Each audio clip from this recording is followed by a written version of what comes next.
Bonjour et bienvenue dans Extraction, votre podcast chrétien qui vous met en contact avec la parole de Dieu. Nous poursuivons aujourd'hui avec notre série d'enseignements sur le péché. Nous allons parler du péché par omission.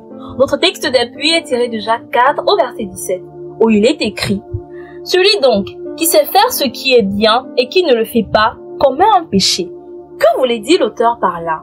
Une chrétienne, que nous allons appeler ici Émilie, a déclaré un jour, lors d'une conversation avec d'autres chrétiens de son assemblée, qu'elle était une très grande pécheresse. Émilie était pourtant le genre de personne qu'on n'imaginait même pas tuer une mouche.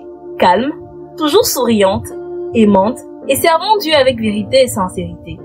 Ses interlocuteurs ont été surpris d'entendre de telles affirmations de sa part. Comme c'est souvent le cas, ils ont réagi en disant « Arrête de te moquer de nous, tu dis cela juste pour essayer de nous soulager. » Ils avaient cette réaction parce que chacun d'eux portait un passé lourd, marqué par des péchés visibles comme la drogue, le vol, la fornication, le mensonge et d'autres actes similaires. Quant à Émilie, elle était née dans l'église, n'avait jamais connu d'homme, n'avait jamais touché à la drogue ou commis d'autres péchés de ce genre. Cependant, Émilie ne se moquait pas d'eux. Elle exprimait sincèrement un problème qu'elle vivait depuis longtemps et que personne n'aurait pu soupçonner. Elle avait pris conscience d'un état dans lequel elle se trouvait, un état lié à une forme de péché que les autres ignoraient complètement, sans doute de manière inconsciente. Mais alors, de quelle forme de péché s'agissait-il? Extraction numéro 39. En général, il existe 4 formes de péché ou voies de péché. Par action, par pensée, par parole et par omission. Nous allons aborder successivement ces formes en commençant par la dernière. Pour remonter à la première, nous savons ce qu'est le péché par action. Nous admettons qu'il nous arrive de pécher en pensée.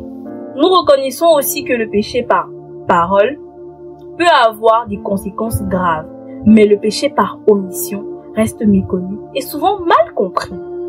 Le péché par omission, c'est ne pas faire ce qui doit être fait. Jacques nous le résume en une seule phrase. Celui donc qui sait faire ce qui est bien et qui ne le fait pas commet un péché. Ce péché est donc le péché d'inaction. Si l'on peut pécher par action, on peut également pécher par inaction. Le péché par omission consiste à ne rien faire, à ne pas mettre volontairement en œuvre une action, une parole ou une attitude par paresse ou par lâcheté.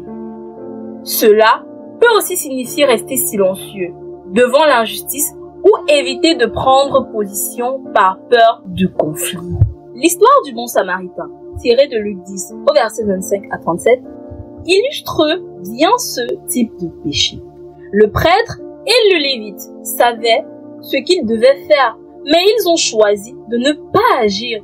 De même, dans l'histoire des 10 lépreux guéris par Jésus, 9 d'entre eux ont oublié de revenir pour le remercier, commettant ainsi un péché par omission, confère Luc 17, versets 11 à 18.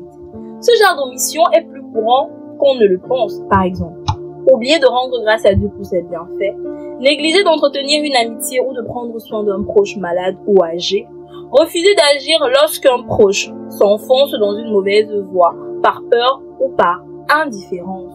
Parfois, ces omissions peuvent sembler légères, mais elles peuvent entraîner de graves conséquences. Ne pas agir pour aider quelqu'un peut le conduire à sombrer dans la dépression ou la dépendance.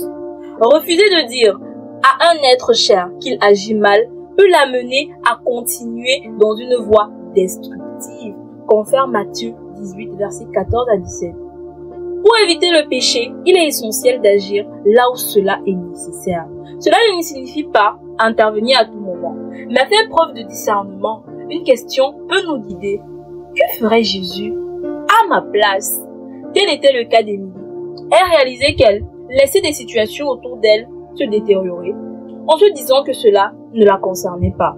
Ce manque d'action motivé par la peur ou l'indifférence constituait un péché par omission. Seul le Saint-Esprit peut nous aider à reconnaître et à éviter ce type de péché. Pour cela, il est nécessaire d'accepter Jésus comme Seigneur et Sauveur. Si tu veux le recevoir, fais cette prière avec moi.